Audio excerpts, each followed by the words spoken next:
Assalamu alaikum students, how are you? I hope you are fine. Alhamdulillah, I am fine too. Let's start our study. Take out our shore Urdu B copy. Class 5. This is your homework. तफ़हीमी paragraph. तफ़हीमी paragraph में होता क्या है कि आप लोग को एक पैराग्राफ दिया जाता है और उसी में से क्वेश्चन बनाए जाते हैं और जिसके आंसर आपने उसी पैराग्राफ में से निकाल कर लिखने होते हैं. तो पहले हम पैराग्राफ को रीड करेंगे. तफरी के लिए घंटी बजी तो बच्चे अपनी अपनी जमात से निकलकर खेल के मैदान की तरफ भागे. अदनान सबसे आखिर में जमात से निकलने लगा तो उसे उस्ताद साहब की कुर्सी के करीब से एक पर्स मिला. उसने पर्स खोला तो उसमें पैसे थे. आज अदनान को घर से जेब खर्च नहीं मिला था.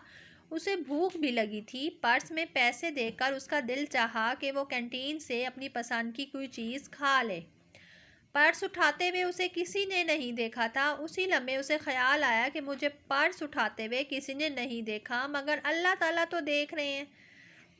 ये ख़याल आते ही वो हेड मास्टर साहब के ऑफ़िस गया और पर्स उनके हवाले कर दिया.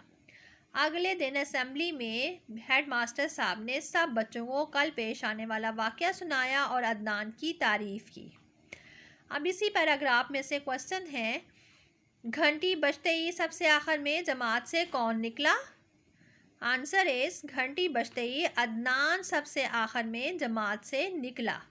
नंबर 2 क्वेश्चन, अदनान को उस्ताद साहब की कुर्सी के करीब से क्या मिला? अदनान को उस्ताद साहब की कुर्सी के करीब से पर्स मिला. पर्स में क्या था? पर्स में पैसे थे. अदनान में पर्स में पैसे देखकर क्या सोचा?